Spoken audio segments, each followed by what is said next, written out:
De l'éclaircie pour notre économie en 2013 avec un taux de croissance de 4,8% contre 1,2% en 2012. Le FMI restera à nos côtés. Les experts de l'institution de Washington étaient face à la presse avant leur départ. Sécurisation des villes libérées à Tombouctou, nos forces armées de défense sont dans une vaste opération de récupération de matériel abandonné par les terroristes dans leur fuite. Nous sommes jeudi 14 mars. Mesdames et messieurs, bonsoir et bienvenue dans cette édition. Tout d'abord, le Conseil des ministres est réuni en session ordinaire ce jeudi 14 mars dans sa salle de délibération au Palais de Koulouba et c'était sous la présence du président de la République par intérim, le professeur Dioncounda Traoré. Après examen des points inscrits à l'ordre du jour, le Conseil des ministres a adopté des projets de texte, entendu des communications et procédé à des nominations. Sur ce plateau avec moi, Ibrahima Djombélé. Bonsoir Ibrahima Djombélé. Bonsoir Aroui Touré. Avec vous, lecture donc de ce communiqué du Conseil des ministres. Tout à fait, mesdames et messieurs, bonsoir. D'abord, au chapitre des mesures réglementaires. Sur le rapport du ministre du Logement, des Affaires foncières et de l'Urbanisme, le Conseil des ministres a adopté un projet de décret portant modification du décret numéro 01040 PRM du 2 février 2001 déterminant les formes et conditions d'attribution des terrains du domaine privé de l'État. Dans le cadre de l'application des dispositions du Code domanial et foncier, le gouvernement a adopté en 2001 un décret déterminant les formes et conditions d'attribution des terrains du domaine privé de l'État. Ce décret a, dans la pratique, révélé des lacunes qui ont eu comme conséquence l'attribution abusive de concessions rurales et leur transformation en titre foncier sans mise en valeur préalable, le non-respect des seuils d'attribution par les autorités concédantes à travers l'attribution de plusieurs parcelles d'un tenant, la cession de terrains sans immatriculation et sans les avis des services techniques et des constatés ont souvent, d'une part, entravé la mise en œuvre d'importants programmes d'investissement, d'exécution des réseaux routiers ou électriques et d'autre part, exacerbé les conflits fonciers. Le présent projet de décret est adopté en vue de corriger cette situation. Il impose une superficie minimale de 0,25 hectares pour l'attribution de concessions rurales. Il rend obligatoire l'avis des services techniques et des autorités communales pour l'attribution des concessions rurales et leur transformation en titre foncier. Il soumet à l'autorisation des autorités administratives toute attribution de concessions rurales. Les autorités concédantes sont le gouverneur de région lorsque la superficie est inférieure ou égale à 5 hectares, les ministres chargés des domaines et de l'administration territoriale pour la superficie supérieure à 5 hectares mais inférieure ou égale à 10 hectares. Le Conseil des ministres lorsque la superficie est supérieure à 10 hectares mais inférieure ou égale à 100 hectares. 2.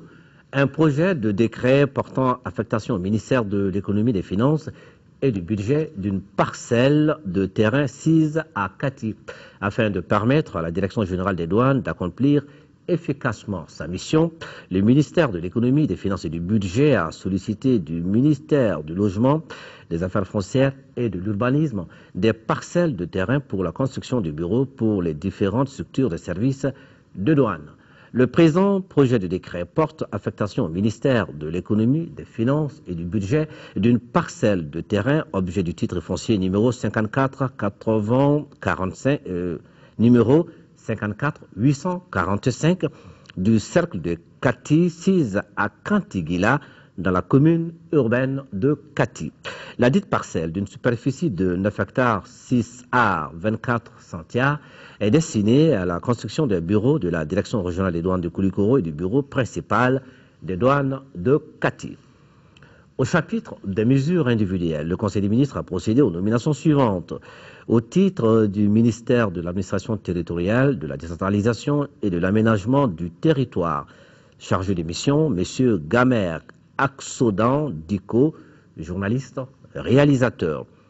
Au titre du ministère du Travail, de la fonction publique et des relations avec les institutions, chargé des missions, M. Cheikh Oumar Dambélé, juriste. Madame Diao Mariam Kone, journaliste. M. Salif Fane, juriste. Au titre du ministère des Malais de l'Extérieur et de l'intégration africaine, conseiller technique, M. Amadou Touré, magistrat. Au titre du ministère de la Justice, président de la section administrative de la Cour suprême, M. Beylaba, magistrat. Conseiller à la section administrative de la Cour suprême, M. David Sagara, magistrat. Conseiller à la section des comptes près la Cour suprême, M. Bakari Koulibaly, inspecteur des services économiques. Commissaire du gouvernement près la Cour suprême, M. Amadine Djibril Goro, magistrat. Avocat général près la Cour suprême, M. Cheikh Mohamed Chérif Koné, magistrat. Au titre du ministère du Logement, des Affaires foncières et de l'Urbanisme, secrétaire général, Mme Samake Mariam Sangaré, inspecteur des impôts. Conseiller technique, M. Rouben Terra, ingénieur de construction civile, M.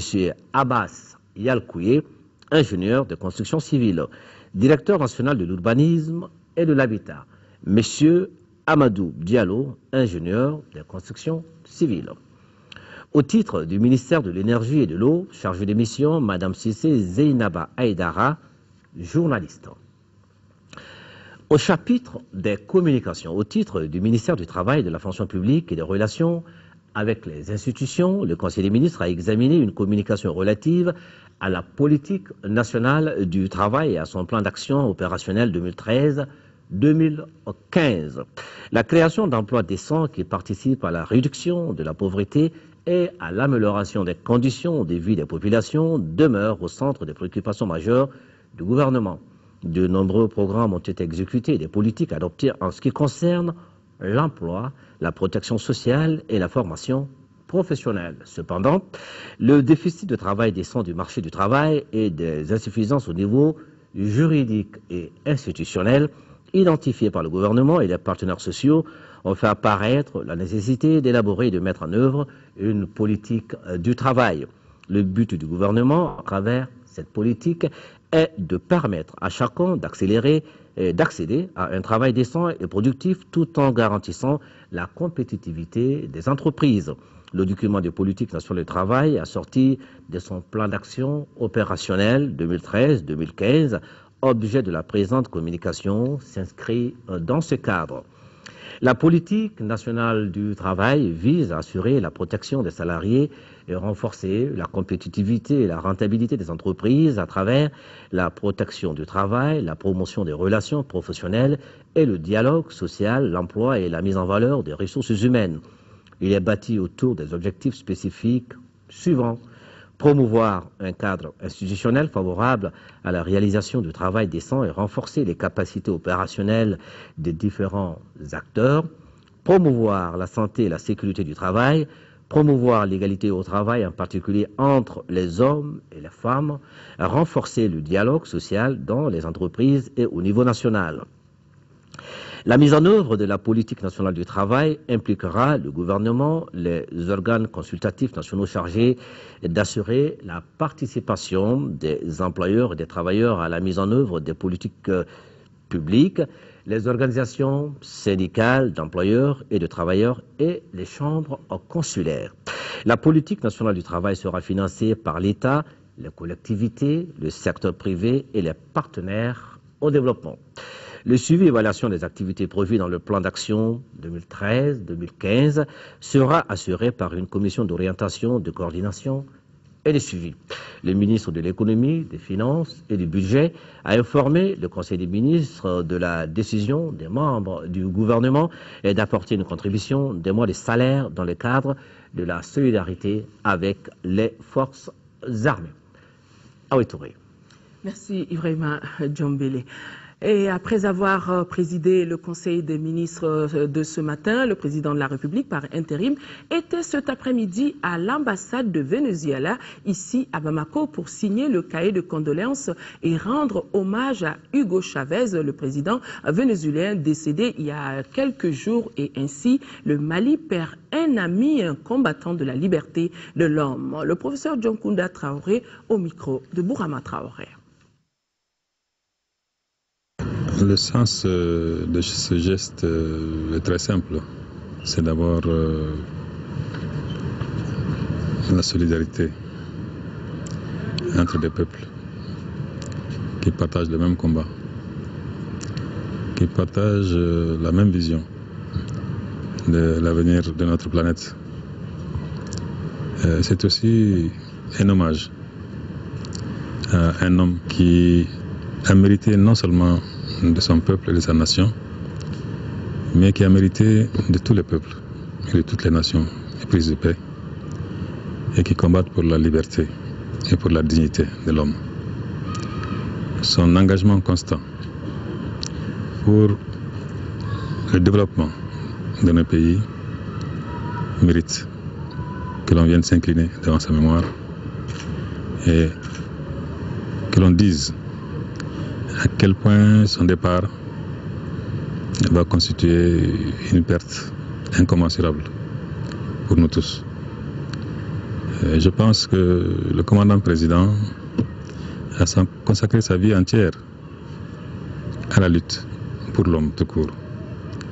Et au nom du peuple du Mali, au nom de son gouvernement et à mon nom personnel, j'ai tenu à venir dire au peuple du Venezuela que nous sommes solidaires avec lui, que nous partageons ce deuil aussi fortement que lui et que cette perte, nous la considérons comme la nôtre.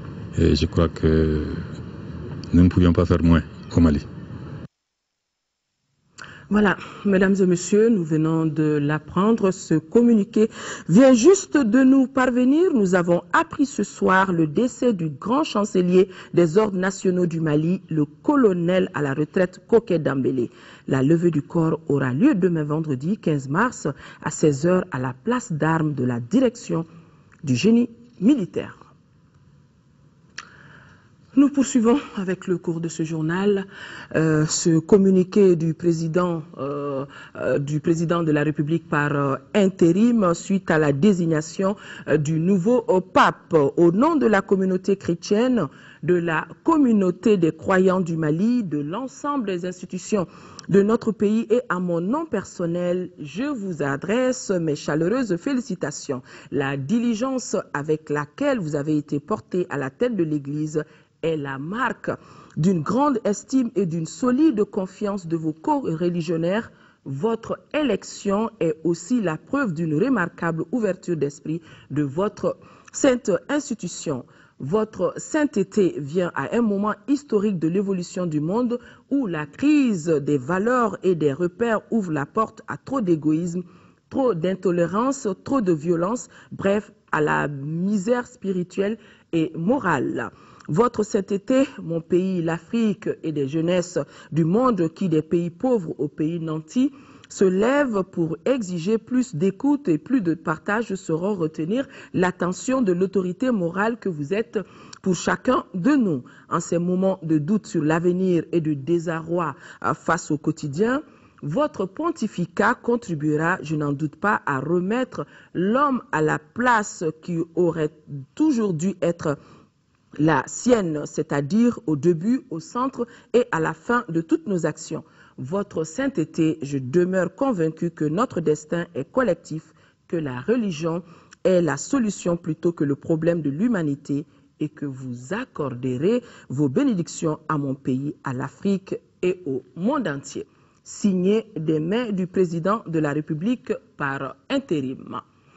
Audience à l'Assemblée nationale ont été reçus les jeunes du réseau panafricain des leaders des États-Unis pour l'atteinte des objectifs du millénaire pour le développement et les membres de l'Organisation patronale des industriels du Mali. Avec les jeunes, il était question de rendre compte aux élus nationaux des conclusions du dernier sommet de Ouagadougou. Quant aux membres de l'Organisation patronale des industries du Mali, ils sont venus présenter à l'Assemblée nationale le nouveau bureau de la structure.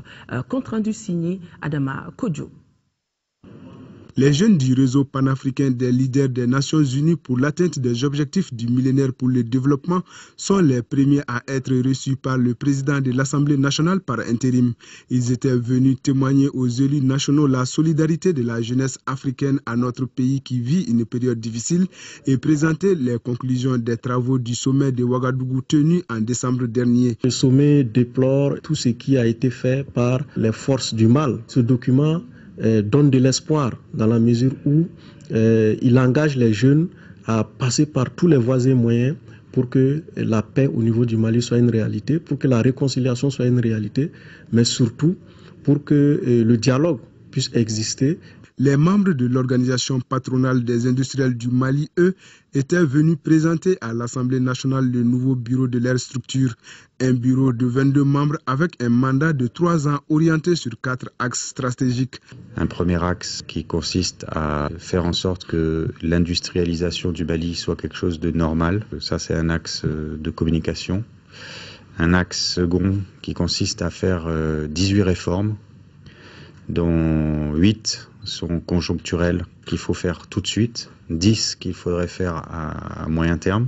Et nous pensons que si ce plan-là est adopté, on verra le produit intérieur brut, donc le PIB de l'industrie, passer de 4% à au minimum 10%.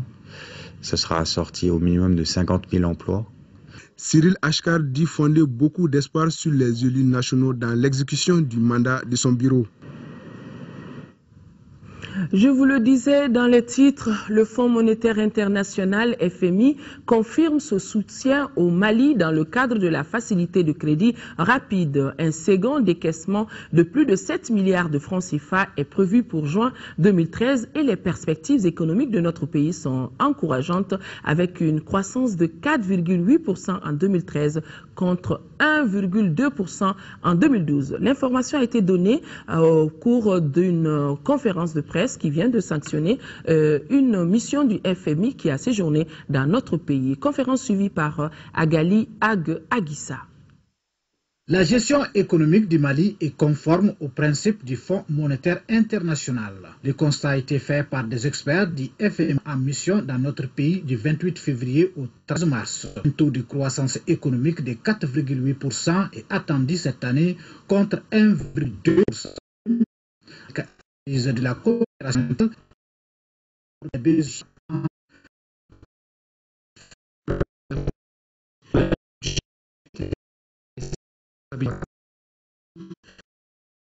Qui ont décidé. Pour maintenir ces caps, le Fonds monétaire international intervient dans 3 axes fondamentaux. Le premier axe, c'est politique budgétaire. Deuxième axe, c'est que faire pour augmenter les ressources internes. Alors, que faire pour augmenter les ressources internes? Et puis après, il y a tout un aspect gestion des dépenses, donc bonne gestion de la trésorerie. Hein, il y a des efforts qui sont faits pour faire des plans de trésorerie qui sont fiables. La clé pour la porte d'entrée pour tous les partenaires, c'est un programme avec le Fonds monétaire. Quand un pays comme le nôtre est en programme avec le Fonds monétaire, vous avez bien vu que M. Joss a annoncé que le Fonds monétaire a fait un premier décaissement de 9 milliards de francs CFA et puis que le prochain décaissement va être de 7 milliards 500 millions de francs CFA. Bon, c'est des montants pas très importants au regard, par exemple, de 250 millions d'euros annoncés par l'Union européenne. La loi rectificative du budget sera bientôt proposée aux députés pour la prise en charge de nouveaux besoins, a précisé le ministre Tiena Coulibaly. Restons avec le ministre Tchénan Coulibaly, ministre de l'économie et des finances du budget, qui informe le public que la situation du compte bancaire ouvert à la BDM SA intitulé « Appui aux forces armées » présente à la date du 8 mars 2013 un solde de 1 821 334 402 francs CFA. Le ministre de l'économie, des finances et du budget profite de cette occasion pour renouveler sa profonde gratitude à l'ensemble des généreux donateurs. Après Abu Dhabi et Kigali, le ministre des Affaires étrangères et de la coopération internationale, Tchénan Hubert Coulibaly, vient d'arriver à New York pour une visite de travail. Au siège des Nations Unies, le ministre aura des entretiens avec les hauts responsables de l'organisation, dont le secrétaire général Ban Ki-moon. Le ministre Coulibaly, après New York, se rendra à côté de nous à Nouakchott, en Mauritanie, pour prendre part à la réunion ministérielle sur le renforcement de la coopération en matière de sécurité et l'opérationnalisation de l'architecture africaine de paix et de sécurité dans la région saharienne prévue le 17 mars. Et le ministre de l'Agriculture, lui, a regagné Bamako. Il a séjourné du 5 au 8 mars dernier sur invitation de la Banque africaine de développement à participer donc à la réunion relative au mécanisme africain de financement du développement des engrais en qualité de représentant des ministres de l'Agriculture de l'Afrique de l'Ouest. La délégation ministérielle a également pris part à une séance de travail avec l'équipe technique de la BAD chargée des projets destinés au Mali. Les projets ciblés portent essentiellement sur la maîtrise de l'eau, la sécurité alimentaire et l'adaptation aux effets des changements climatiques qui constituent des objectifs majeurs du Mali. Le ministre de l'Agriculture se nomme Baba Berté. La mission d'entraînement de l'Union européenne au Mali a présenté cet après-midi aux autorités maliennes son rapport sur l'état des lieux des forces armées et de sécurité du Mali. Le rapport fait ressortir certaines urgences, notamment la réorganisation des ressources humaines militaires. Youssouf Diakité. Cette cérémonie consacre la présentation de l'état des lieux de la mission d'entraînement de l'Union européenne au Mali, une mission dédiée à la formation des forces armées et de sécurité maliennes. Dans les documents présentés à l'assistance, les constats sont relatifs à la réorganisation des ressources humaines militaires et le plan de carrière. L'objectif est d'avoir des unités soudées aptes au combat. La formation va aborder tous les aspects, mais il s'agit d'abord de former des unités opérationnelles, des bataillons, de 650 à 700 hommes capables de manœuvrer, de conduire des opérations tactiques de façon autonome sur la totalité du territoire malien. Donc il s'agit de formation de combats d'infanterie, de combats de cavalerie, avec des appuis d'artillerie, avec une manœuvre gérée et conduite avec des moyens de transmission. Enfin voilà, ce qui fait qu'une armée, qu'un régiment, qu'un bataillon est capable de manœuvrer tout seul face à un ennemi de sa taille sur tout le territoire malien. La formation qui commence le 2 avril 2013 à Koulikoro pour 2 mois et demi permettra de renforcer les capacités opérationnelles et tactiques des forces armées et de sécurité maliennes. Le concept, c'est d'abord la remise à niveau des unités du Mali afin de les engager sur le terrain d'opération, préparer le retour de l'administration et organiser les élections. Cette première phase de la formation coûte à l'Union européenne près de 8 milliards de francs CFA. En parlant de ressources humaines militaires, ce communiqué très important du chef d'état-major des armées. Dans le cadre de la mise en œuvre des directives du gouvernement, le chef d'état-major général des armées invite les militaires du 33e régiment des commandos parachutistes à rejoindre le camp de Djikoroni le dimanche 17 mars 2013 à 9h.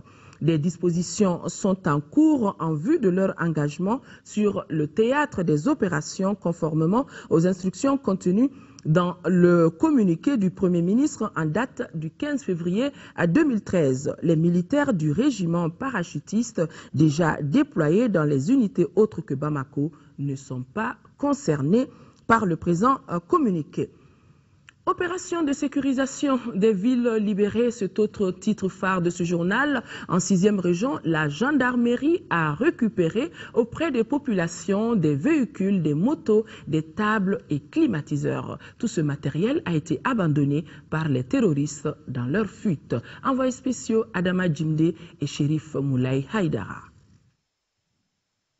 3 citernes de la Satom, des véhicules de toutes marques, Mercedes 190, Jeep, Toyota, Peugeot 406, Hilux et 7 motos de la gendarmerie retrouvées au bord du fleuve à Kouriomé. L'ensemble de ces engins ont été récupérés par la gendarmerie prévôtale de Tombouctou, un service qui est au four et au moulin pour traquer les malfaiteurs où ils se trouvent. Nous avons pu récupérer quelques matériels.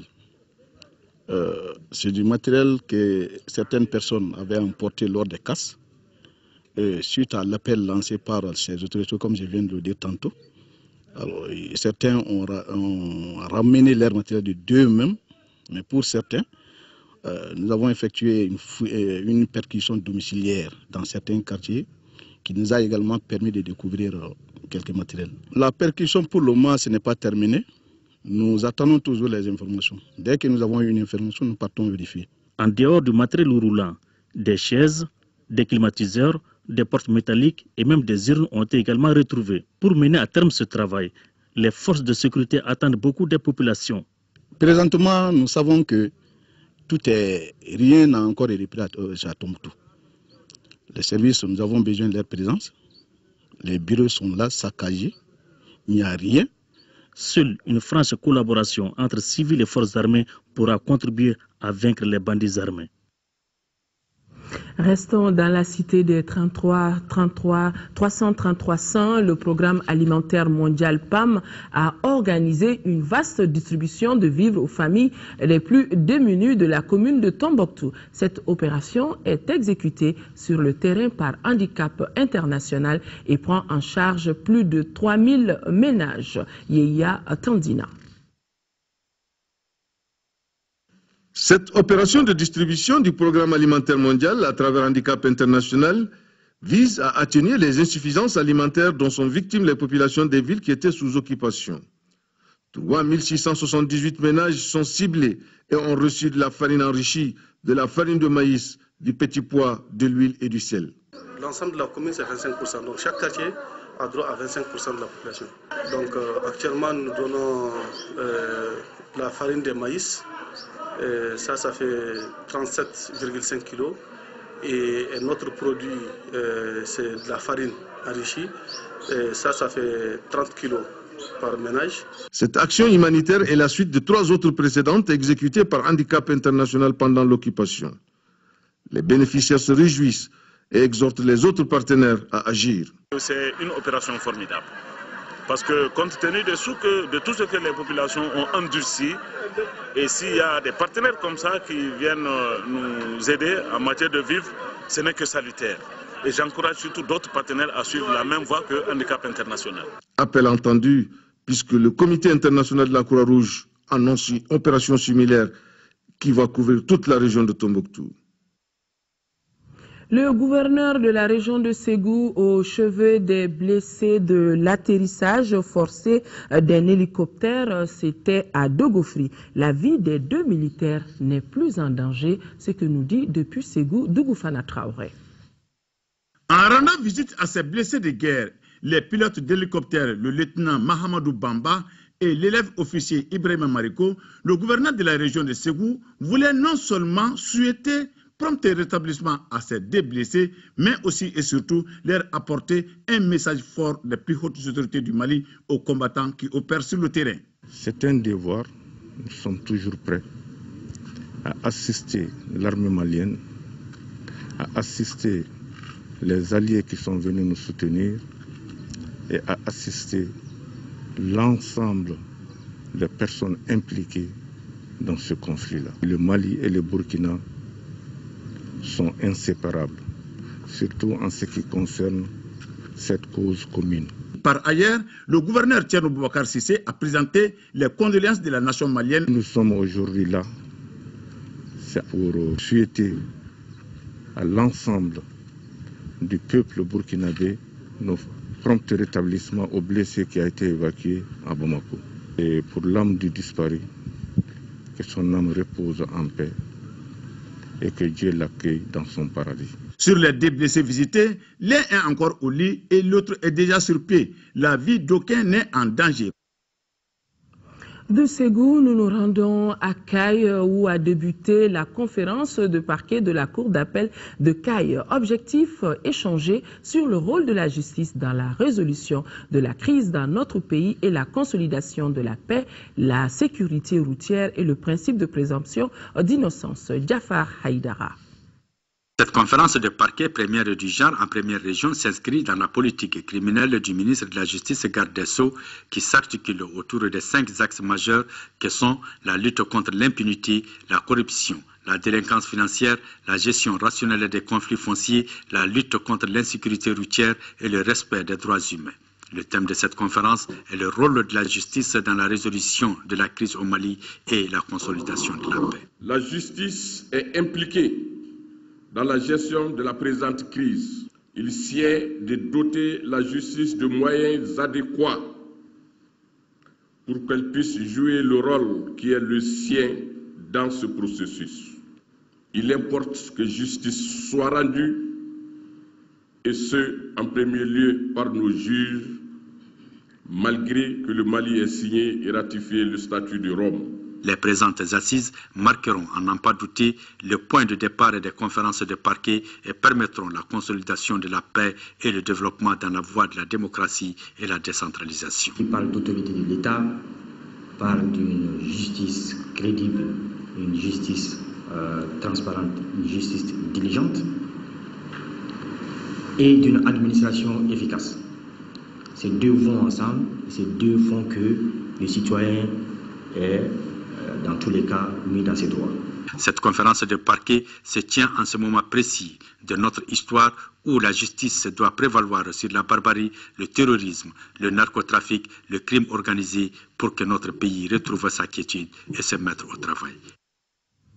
La mission du collectif des élus du Nord Corène était hier dans le camp des réfugiés maliens d'Ayourou, c'est dans la région de Tillabéri. Et Tillabéri, c'est au Niger. Les 8000 Maliens qui y vivent sont dans de bonnes conditions. Ce constat a été fait par la mission qui a remis une enveloppe aux responsables du camp comme appui à la prise en charge de nos compatriotes. On avait des envoyés spéciaux dans ce camp, Sidi Modibo Dambélé et Mamari Kone.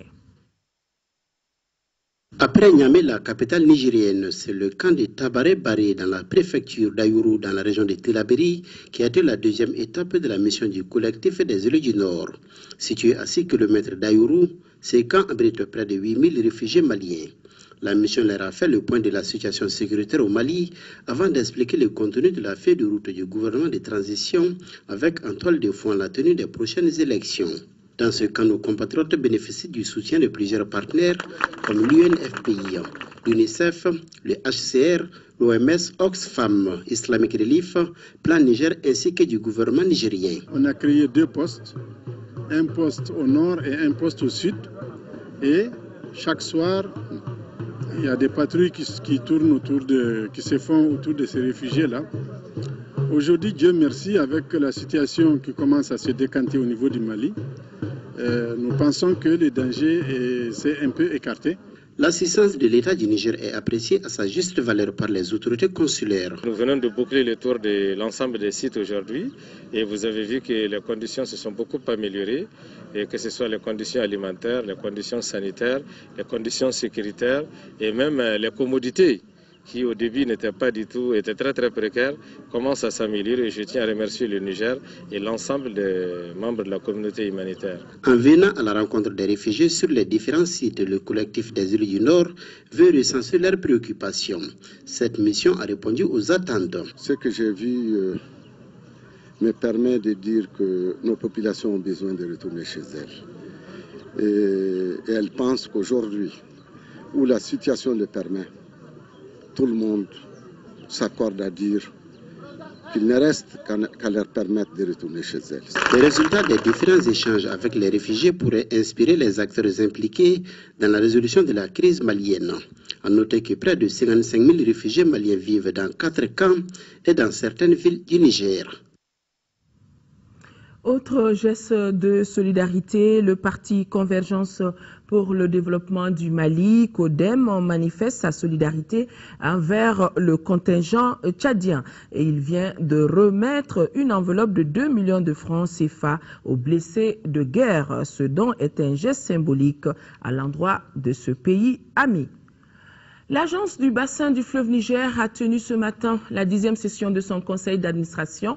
Cette 10e session qui se tient dans un contexte difficile à la crise sécuritaire dans les régions du nord de notre pays a permis de dégager des voies et moyens pour l'exécution de ces missions. Compte rendu signé Mahamadou Doumbia.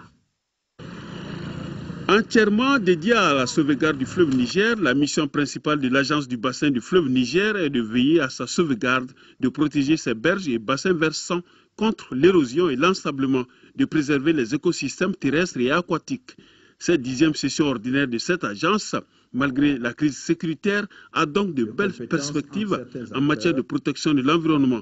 En 12 ans d'existence, cette agence s'affirme de plus en plus comme un outil pertinent pour la sauvegarde et la protection du fleuve Niger, de ses affluents et de leurs bassins versants, ainsi que la gestion intégrée de leurs ressources malgré de nombreuses difficultés d'ordre financier et institutionnel. Après des échanges et discussions, les administrateurs ont donc adopté plusieurs autres recommandations, parmi lesquelles l'adoption et l'acquisition des ressources propres, des redevances pollution, une bonne implication des partenaires techniques et financiers. L'agence, depuis sa création, en tant qu'établissement public à caractère administratif, ne dispose pas encore de ressources propres. Ils ont mis l'accent sur les problèmes institutionnels qui gênent un peu la BFN dans son évolution, notamment par rapport à d'autres structures chargées de gérer l'eau. Et enfin, il y a également les problèmes de personnel. La BFN ne dispose pas encore de ressources humaines suffisantes pour pouvoir faire totalement face à sa mission. Parmi les réalisations de l'Agence du bassin du fleuve Niger, créée en 2002, on retient entre autres la lutte contre les jacinthes d'eau douce, la formation de groupements d'intérêt économique pour la production de pépinières, l'élaboration des études sur les mécanismes de l'instabilité. Il prévoit d'appuyer des projets d'agriculture dans la région de Tombouctou. Le fonds va également apporter son aide aux ONG actives dans le domaine de la réduction de la pauvreté. Ces décisions sont prises à la faveur de la 13e session ordinaire de son conseil d'administration. Un compte rendu signé Mamadou Bagayogo. Tirer les enseignements nécessaires de la double crise sécuritaire et institutionnelle qui a secoué le Mali en 2012. Cette année, le fonds entend poursuivre sa mission tout en tenant compte de la faiblesse des ressources financières. Les activités pour le 13 porteront sur deux aspects. Premièrement, nous allons continuer à apporter notre contribution aux associations et ONG actives dans le domaine de la réduction de la pauvreté et l'aide d'urgence.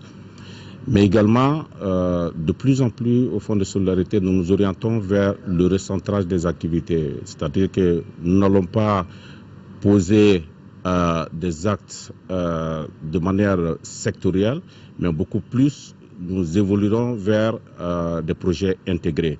Selon le président du conseil d'administration, Sidi Konaké, même si la structure n'a pas échappé aux conséquences de la crise, elle a tout de même pu poser des actes de solidarité.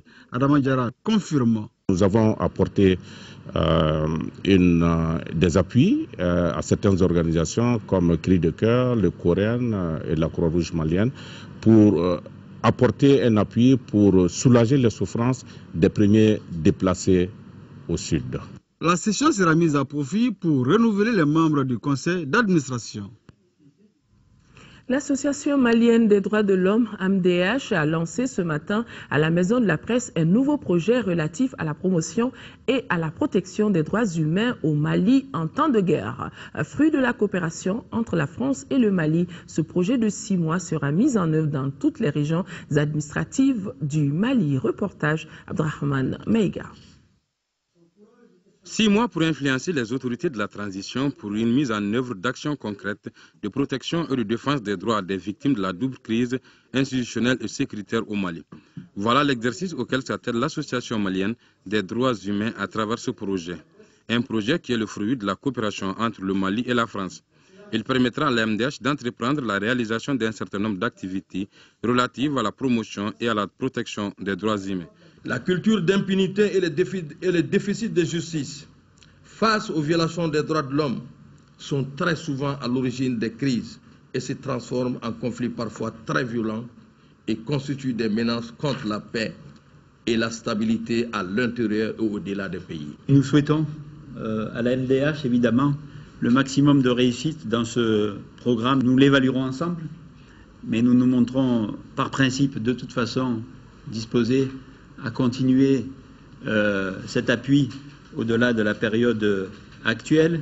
Ce projet verra également l'organisation d'une série de visites de l'AMDH dans les camps des réfugiés du Niger, du Burkina Faso et de la Mauritanie. La considération de l'état des droits est en outre un élément fondamental de la protection des droits des citoyens et donc de stabilité. L'engagement du Mali aux côtés des institutions des Nations Unies pour la promotion et la protection des droits de l'homme n'est plus à démontrer. Ce projet qui couvrira toutes les régions administratives du Mali permettra à l'AMDH d'atteindre 4 objectifs prioritaires, parmi lesquels créer un cadre d'échange et de réflexion entre les différentes composantes du pays pour améliorer les conditions de sécurité et dégager des voies et moyens pour une sortie de crise.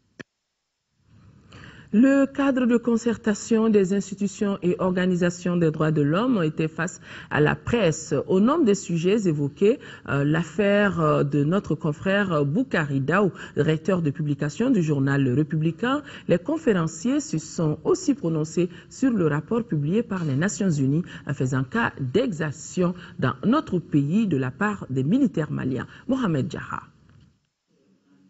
Les organisations nationales de défense des droits de l'homme sont loin d'être indifférentes à la situation actuelle du pays. La preuve, elles viennent d'organiser une conférence de presse pour évoquer les sujets brûlants de l'heure. Une conférence à laquelle les journalistes de la presse privée ont brillé par leur absence. La journée presse morte oblige. Le premier sujet abordé concerne justement les raisons de cette journée presse morte, à savoir ce qu'on peut désormais appeler l'affaire Boukari Daou. Nous estimons qu'en toutes circonstances, force doit rester à la loi. La sécurité d'État n'est pas une instance judiciaire. Nous sommes dans un état de droit. Si on estime qu'un citoyen a commis une infraction, je pense que c'est la justice qui doit être saisie afin que la procédure établie conformément à nos textes soit appliquée. Si jamais des dispositions ne sont pas prises pour le libérer, nous allons entreprendre toute démarche nécessaire pour que force reste à la loi. Parmi ces voies de recours, la saisine de la Cour de justice de la CEDEAO, les défenseurs des droits de l'homme n'excluent pas de saisir la Cour africaine des droits de l'homme et des peuples qui siègent en Tanzanie. S'agissant du rapport publié par les Nations Unies faisant cas d'exactions par les militaires maliens, les conférenciers disent en prendre acte. Toutefois, ils dénoncent ce qu'ils considèrent comme un principe deux poids, deux mesures. Il ne faudrait pas qu'on oublie les violations graves et massives des droits de l'homme commises au nord. Je pense à Aguelhok, des centaines de soldats assassinés. Je pense à Menaka. Les défenseurs des droits de l'homme se prononcent aussi sur la création de la commission Dialogue et Réconciliation. Je pense que la première des choses, c'était d'établir la vérité des faits, ensuite rendre justice aux victimes et passer ensuite à la réconciliation. Ces points sont contenus dans une déclaration dont l'assistance a reçu copie. Près d'une vingtaine d'associations et d'organisations de défense des droits de l'homme sont signataires de ce document. Lancement du projet Initiative Droit et Paix au Mali s'est déroulé cet après-midi ici même à Bamako. Ce projet est initié par la clinique juridique d'Emesso en collaboration avec l'ambassade des Pays-Bas. À travers ce projet, Demesso veut contribuer à la lutte contre l'impunité et la promotion de l'état de droit dans notre pays. Rachel Tessougué. Le projet d'un coût total de plus de 98 millions de francs CFA s'étendra sur 6 mois. Initiative Droit et Paix au Mali est née de l'effort conjugué de la clinique juridique d'Emesso et de l'ambassade des Pays-Bas au Mali. À travers ce projet, Demesso veut apporter sa contribution à la pacification et la promotion d'un état de droit dans le contexte sécuritaire que traverse le Mali.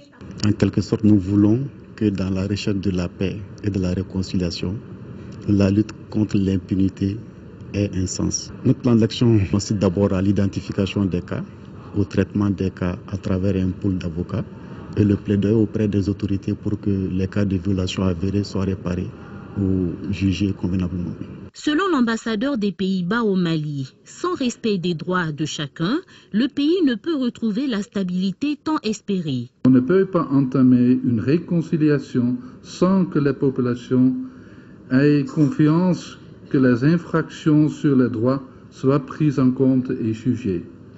Cette prise en compte peut se faire au niveau international, ça doit également se faire au niveau national.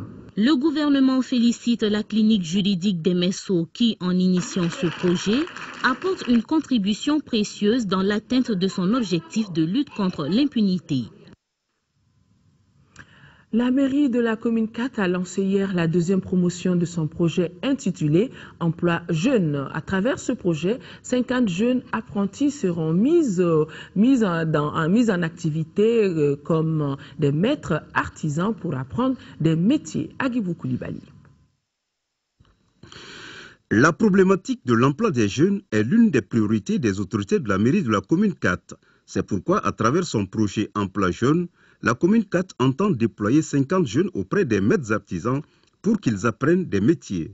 Cette initiative en rapport avec les artisans, c'est d'abord destiné aux jeunes déscolarisés non diplômés, pour leur permettre d'avoir une compétence et des capacités qui leur donneront les moyens soit de trouver un emploi auprès des maîtres artisans, soit de créer eux-mêmes leur emploi à travers des ateliers qui pourraient ouvrir. Pour le conseil communal des jeunes de la commune 4, donner de l'emploi à quelqu'un, c'est lui rendre sa dignité. Le travail permet à l'homme d'être à l'abri du besoin. Le travail permet à l'homme d'être à l'abri de la nuit. Le travail permet à l'homme d'être à l'abri du vice. Et c'est ce que la mairie de la commune 4 vient de donner à sa jeunesse. Quant à la direction nationale de la formation professionnelle, elle pense que le projet Emploi Jeune aide à asseoir une base solide pour les jeunes. Beaucoup de jeunes, après leur formation à l'école, ils sont là en train de prendre du thé sous les arbres. C'est parce qu'ils n'ont pas de compétences qui s'adaptent au marché du travail. Et la formation professionnelle est un moyen pour accéder directement à l'emploi. Comme le dit notre devise, développement des compétences, facteur d'employabilité. À la fin de la cérémonie, les 50 jeunes apprenants ont été confiés à leurs formateurs. Ils vont apprendre des métiers comme la mécanique auto, la maçonnerie, la menuiserie bois, la couture, la coiffure, entre autres. À Sikasso, on parle d'un projet pour soutenir la scolarisation des enfants exposés au risque des pires formes de travail dans les communes de Lobougoula et Mininko. Le projet vise à sensibiliser les décideurs communautaires sur le phénomène du travail des enfants. À Daouda Diakité. Le projet qui vient d'être lancé porte sur la stratégie de scolarisation accélérée des enfants exposés au risque des pires formes de travail dans les communes de Lobougoula et de Mininko en 3e région. Sa mise en œuvre est assurée par l'ONG nationale Gradecom, groupe de recherche, d'action et d'assistance pour le développement communautaire. Le présent projet vise à sensibiliser davantage les parents, les familles à leur décès des enfants et surtout les mères et récupérer soit les enfants qui ont été déscolarisés, soit des enfants qui n'ont jamais été à l'école, qui sont exposés au travail des enfants dans ces zones, soit en milieu agricole ou bien en milieu minier. Doté d'une enveloppe de 85 millions de francs CFA financée par le Bureau international du travail pour une première phase de 10 mois, il s'agit à travers ce projet de mener une large campagne de sensibilisation des acteurs, mais surtout des communautés, sur le phénomène du travail des enfants. Ce programme, il servira à approfondir les connaissances sur les risques liés aux pires formes de travail des enfants et aussi à renforcer l'adhésion et favoriser l'échange d'expériences entre les différents partenaires. Au-delà de la sensibilisation, les femmes mères d'enfants exposés au risque des pires formes de travail bénéficieront des appuis financiers afin de leur permettre de mener des activités génératrices de revenus. Et les représentants des collectivités concernées de se réjouir de cette initiative de Gradecom avant de s'engager à soutenir le projet pour le maintien des enfants à l'école. C'est un souhait majeur des partenaires du Mali, la création d'une commission dialogue et réconciliation pour aider notre pays à retrouver la paix et la cohésion sociale affectée par tant de mois de crise. La commission est désormais créée par un décret rendu public la semaine dernière. Les autorités assurent d'ailleurs que ces membres seront désignés dans un très bref délai et pourront se mettre rapidement au travail.